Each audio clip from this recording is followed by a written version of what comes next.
minutes to altimeter 299er 7. Advise control on initial contact. You have information Bravo. We're at Longview Ranch in central Oregon, and I thought we'd take a little ride and have a look at one of Orbx's recent offerings. I don't really need flaps here, it's just force of habit. You can get a small business jet out of here, but it's a different story at the other end. We're going to fly up the hill today out to Land's End, which is only about 6 miles from here. It's also a third of a vertical mile higher, that's 2,000 feet in old money, and we're already at 2,000 feet down here, so it can be a bit of a struggle on a hot day. We're not going to have a problem today though, it's pretty cold out here obviously, but we're going to want to work the mixture to get the best out of the aircraft.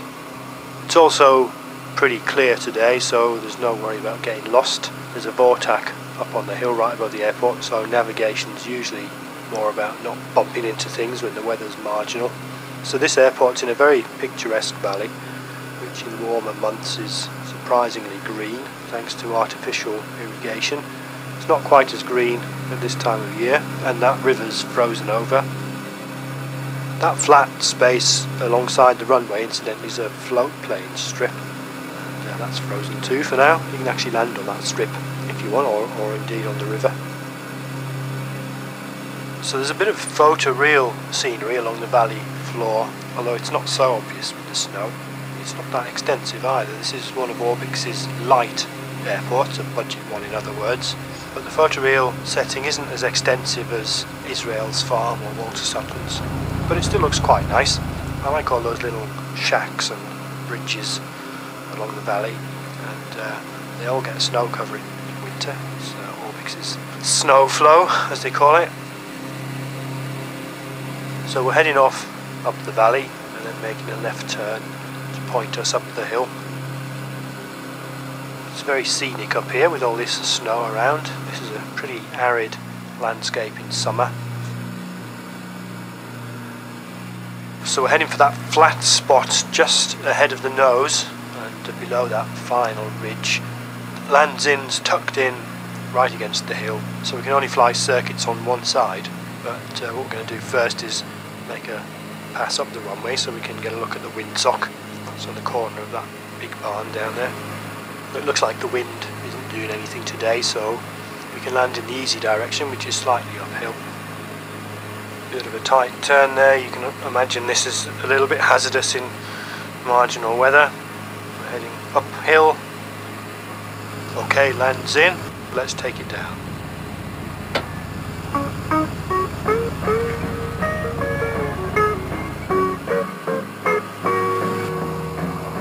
Sunshine down, but I see you going for one. I think I'm holding you. I find out just begun. The years go faster than the days.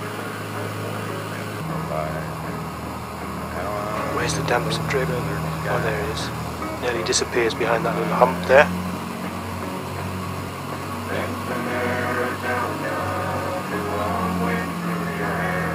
So we put some flaps down.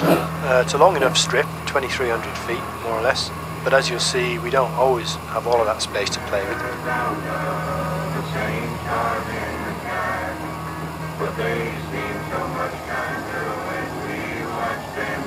Fuel pump, carb heat.